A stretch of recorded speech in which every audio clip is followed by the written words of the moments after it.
दोस्तों ECI election commission of India जो कि एक कॉन्स्टिट्यूशनल बॉडी है जो कि जनवरी 25 1950 के अंदर 1950 को आर्टिकल 324 के अंदर इसको रिकॉग्नाइज किया गया है। चलिए आज जानते हैं इसके रोल्स एंड रिस्पॉन्सिबिलिटीज इलेक्शंस के अंदर क्या है। पहली बात, फर्स्ट कंडक्टिंग इलेक्शंस कहीं भी हो, कोई से भी स्टेट में अंदर इलेक्शन हो, कोई भी किस्म के इलेक्शन हो, जैसा कि लोकसभा हो, राज्यसभा हो, एमएलसी हो और कोई प्रेसिडेंट वाइस प्रेसिडेंट के इलेक्शन हो, वो कंडक्ट करने के अंदर ईसीआई का मेन रोल है। दूसरा, वोटर आईडी वेरिफिकेशन। अगर वोटर आईडी कोई नए वोटर्स है उनको वेरीफाई करके उनका नाम, एड्रेस, उनका गार्डियन, पेरेंट नेम, उनका सब कुछ देकर उनको वोट के लिए एलिजिबल करना उनका एक मेन पॉइंट है। Third point, MCC model code of conduct. इसके अंदर अगर कोई भी पॉलिटिकल पार्टी या फिर पॉलिटिशियन कोई या मॉडल कोड ऑफ कंडक्ट को वायलेट कर रहा है, लाइक कोई भी गलत कैंपेन कर रहा है, कोई रिलीजन बेस पे, कोई कास्ट बेस पर, कोई एथनिसिटी लेकर कोई और कुछ भड़का कर वोट लेना चाहता है, उसके ऊपर एक्शन लेके उसको डिस्क्वालीफाई कर सकती है।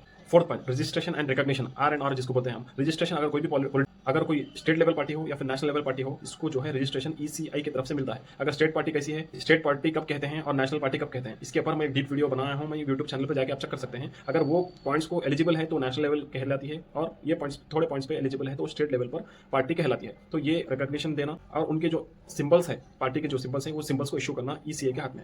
Fifth, monitoring election expenses. तो इलेक्शन के अंदर जो भी एक्सपेंसेस जो पॉलिटिशियन फंड्स लाते हैं, चाहे वो ब्लैक मनी हो, चाहे अपना ओन पैसा हो, सब कुछ इलेक्शन कमीशन की निगरानी के अंदर होना चाहिए। अगर इलीगल फंड्स कहीं बाहर से आए, उनको कोई फाइनेंशियल मैनिपुलेशंस कुछ होए तो ईसीआई फौरी इन्वॉल्व होकर उसको रुकाना होगा।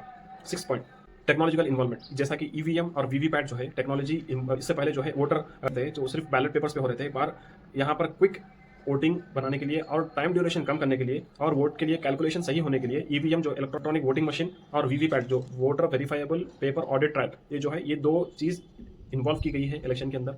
तो ये भी ईसीआई की रिस्पॉन्सिबिलिटी है उसको टेक केयर करने और उसकी हिफाजत करने। अगर कोई भी पॉलिटिशियन या फिर पॉलिटिकल पार्टी कोई गलत चीज़ के अंदर इन्वॉल्व है तो उनको डिस्क्वालीफाई करने के लिए गवर्नर और प्रेसिडेंट को ये लेटर लिख सकते हैं कि फला एमपी और एमएलए को डिस्क्वालीफाई इस इलेक्शन से कर दीजिए।